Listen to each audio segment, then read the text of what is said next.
Hey, what's up? Kirk and Effectatron, and today we're talking about D5 render.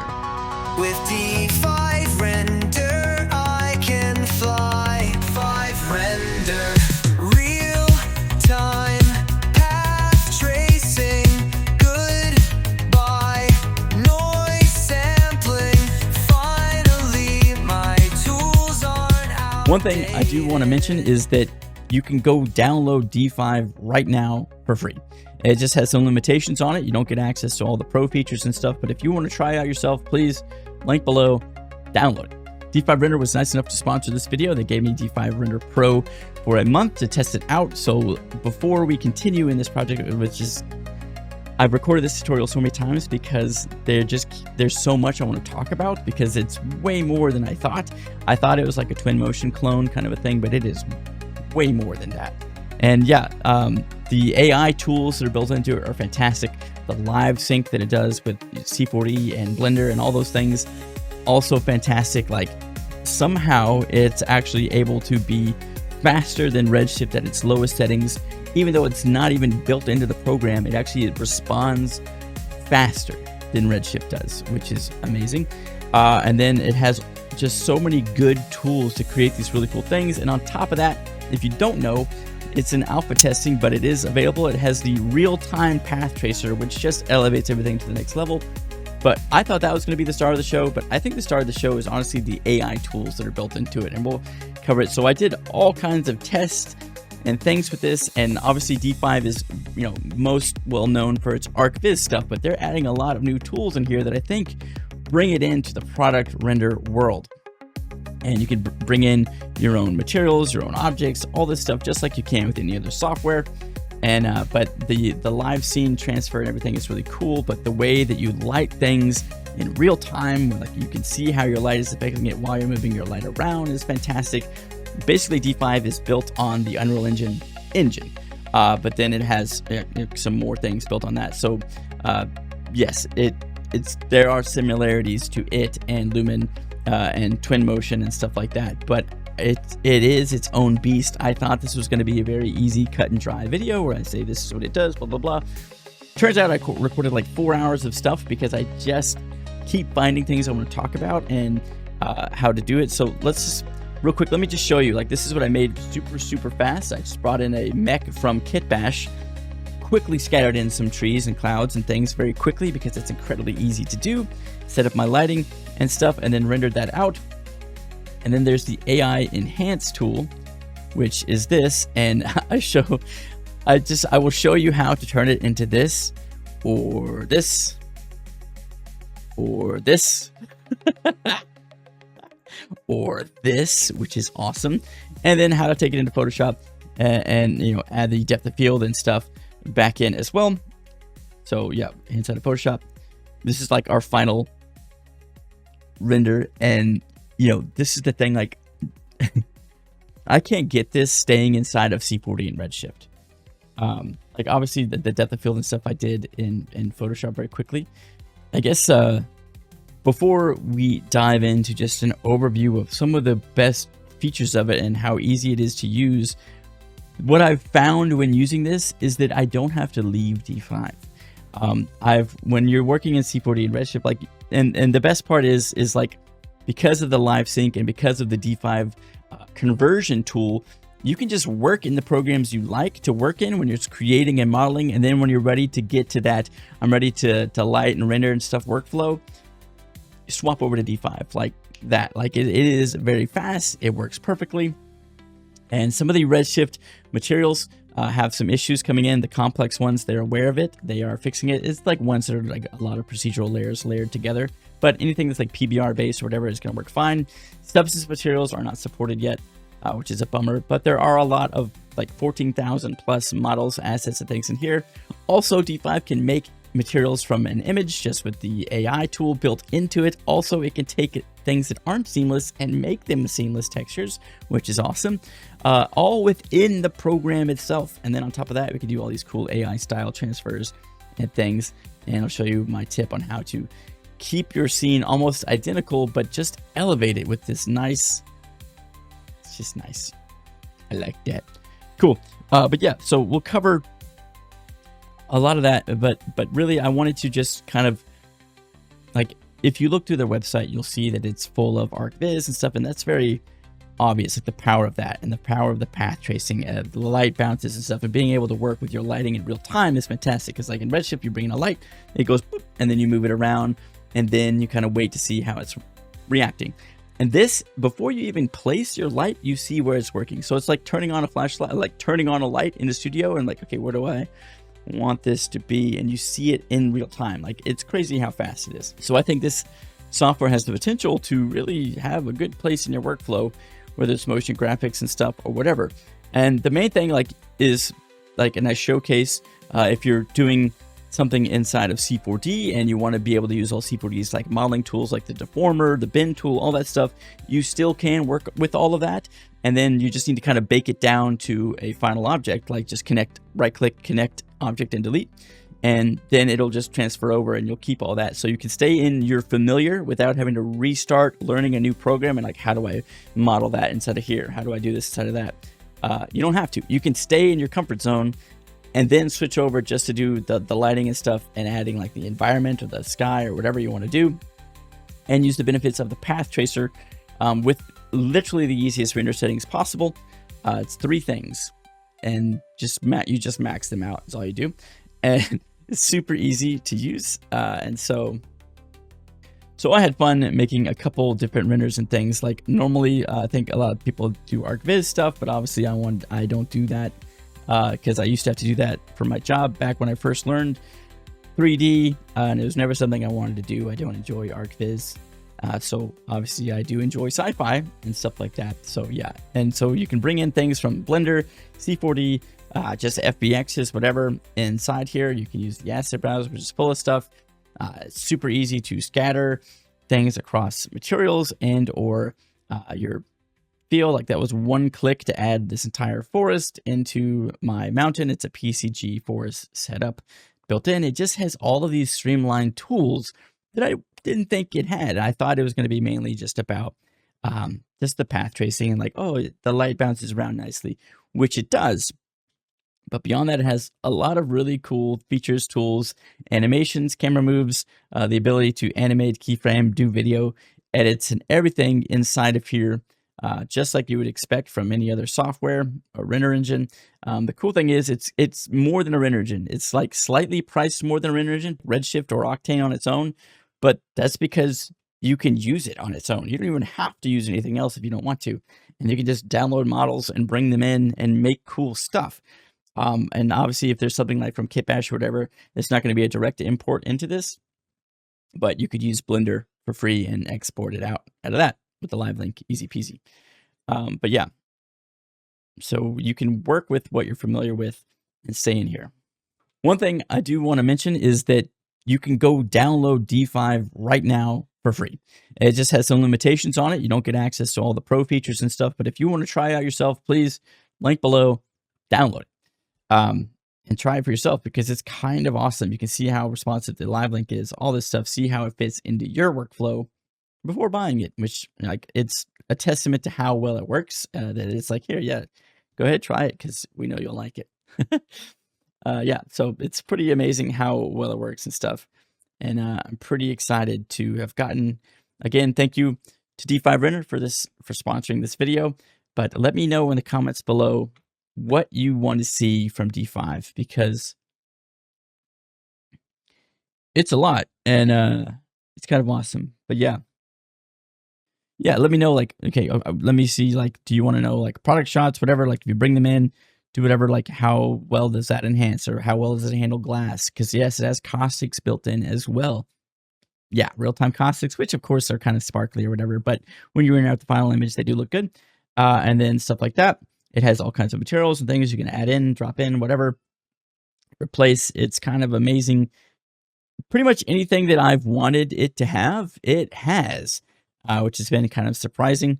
But it doesn't have, you know, the flexibility of like a C4D or a Blender or an Unreal Engine where it does like, you know, throws them in a cloner and make a million copies of it or whatever, and adjust it in that kind of sense. But it links to other things that do have that. So it doesn't need to have that. What I think they do a really good job of is focusing on its spot in the workflow, which is kind of after the base composition is set up, after the base like idea and premise and concept of the structure is set up, and now it's like, okay, now I have this shot, or now I have this object or this product or this building, whatever it is. Now I want it to be put in a world and lit and make look real. And that is where I think D5 comes in and does a great job. So I think it does what it's supposed to do extremely well, which surprised me. I thought it was going to be a little lackluster, but I've been pleasantly surprised with how beefy it actually is inside of itself. So yeah, that's kind of my first impressions of D5 was that. But let me know what you guys want to see more, and hopefully D5 will sponsor another video. We can get another video in and do even more stuff, because I do want to play around with it even more, because I actually really enjoy it. Awesome. So like at this point, you might be wondering like, what's the difference between doing this and just generating an AI image? Well, the difference is if I'm doing an AI image, I have to use prompts and stuff, which is fine, and you can figure that out and do style transfer. But it's all built within here. There's no credits, so I can do it as many times as I want, and which is fantastic. And if I say, you know what, actually, I wish my mech was a little to the right, I don't have to leave the program. I just grab my mech, move it a little to the right, and maybe I rotate him. Or maybe I make him facing the other way. No. We rotate him like so, you know. And then we render and try again. So let's do the just a 1080. Why is it a weird? What is this? 1920 by 1080. Yeah. Okay. We're gonna AI style transfer this to itself. All right, and we're gonna leave all the settings default. And we say okay. And we're gonna see what it does. So it's gonna make it look more like itself, which is fun. I think that this is what I found is like the best way to get like good results with like elevating your render. But we can also do things that are a little more interesting, like this brutalist scene that I created with AI on Kriya as well. And we can make it say, okay, keep the structure matching, but then lower the style down. That. And you can do multiple at once, which is nice. I do want to see what voxel looks like.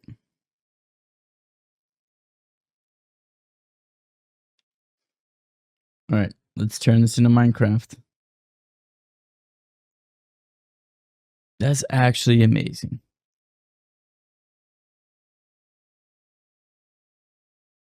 That is pretty cool. I love that.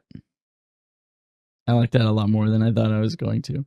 Okay, let's take a look at the one. This is it. This is before, and this is the style transfer to itself. And so far, so good. We've lost the snow. We've got flowers. That's okay. Because you can't really tell it was snow really before anyway, because we kind of didn't have the snowflakes on. All right. See that? It keeps the general shape of it so much better. It's slightly different, right? It's like it's ever so slightly different enough, but it's awesome. And it looks good. And it filled in some of our patches here. We had nothing back here. And it's like, you know what? I think it needs some grass and stuff in here. And it made all the ground and everything look so much better. The trees look infinitely better. That's my secret tip for using the AI style transfer is tell it to look like itself.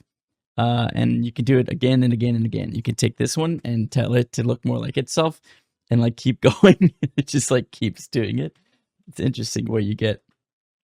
But yeah, so like this is, to me, this is like my favorite feature.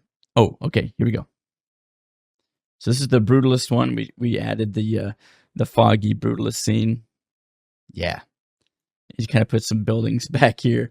Made this a mountain, which is pretty cool. Like, and it made these buildings up here instead of tree lines. They're actually buildings. So we kept the structure, right, which is nice. And it added some buildings back there. It still says tank here, which is cool. Like, it actually kept the structure of our mech even better. Added rocks and things.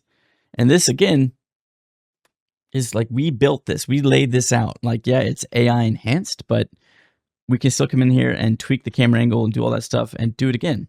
I love this one and this one and that one. But yes, but we can do things that are a little more interesting. So like we could take this one and then AI enhance it with something a little more dramatic. Like let's do, I had a scene, this like sci-fi moody landscape scene here. Boom. Just like that. And we'll say, we'll lower the structure matching weight and increase the style transfer. And we'll see what that does. And I can sit here, like, I think I spent an hour doing this last night, just playing around with things. And I made all kinds of different things. But you can see, like last night, I did the same sci-fi scene and it turned my spaceship into a rock, which is really cool. But like, look how cool this is.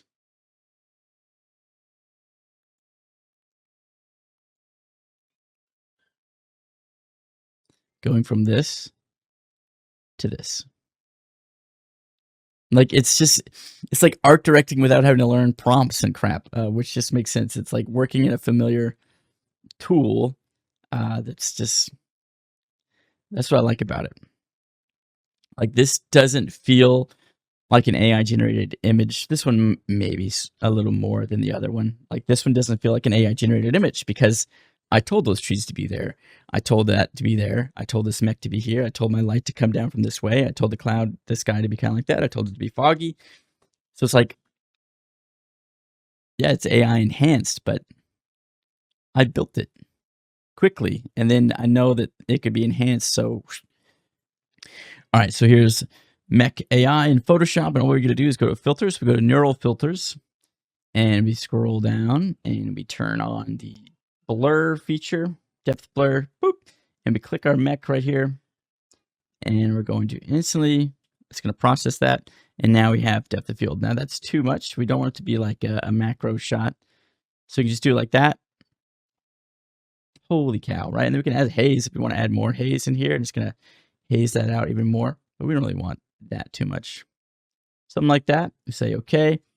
And we come in here to the filters, we go to the camera raw filters and we use a preset to do something like futuristic or cinematic. We go to the presets here, we scroll down and we just take a look at some of these presets. Let's go down a bit more. But that depth of field is wild, right? Very cool. Cinematic. Boom. Boom.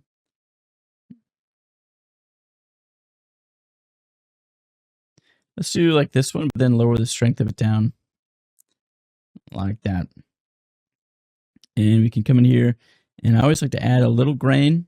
I know it's silly, but it does help it. I know you work so hard to get no noise, but then you do add that in, and it's nice.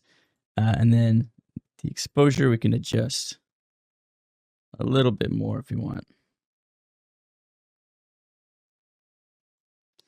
Like so. And then again, the colors will make it slightly cooler, I think. It looks nice and slightly more vibrant. Okay. And now we have really nice render. I couldn't get this out of C4D. That's all I'm saying. Like, Redshift won't give me this. Like, I could get something close, and then I could go into an AI third-party tool and try to style transfer, and then I'm burning through credits in that program.